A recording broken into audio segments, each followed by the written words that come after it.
Hello, traders. FX Pip Collector here. Today is Tuesday, May 6th, and this is my analysis for the US dollar Canadian. If you haven't done so yet, definitely do check out my free Discord group. It's linked down here in the corner at the end of the video. And make sure to take a look at my website, fxpipcollector.com, once the video on the home screen to learn more. So the US dollar CAD, if you've been following along, definitely still has not been able to break structure to the upside, which means I'm definitely still primarily looking for sorts. Honestly, it kind of looks like it made one, two, three waves up to a Fibonacci level, so it on it really could just keep on going down from here. If we go up to like the daily time frame, I mean, I am very bearish on the higher time frames. I think this is a one, two.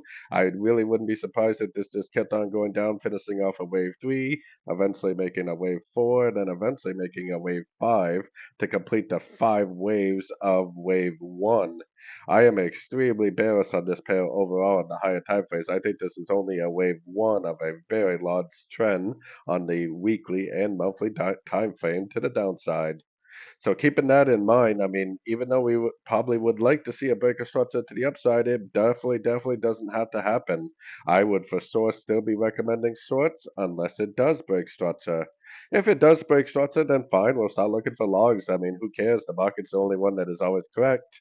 So if the market tells us to start looking for logs by breaking structure, then we'll start looking for longs. If not, then we definitely should be looking for shorts at the end of every pullback we see, because the higher time frames are definitely still telling us to look for shorts in a downtrend.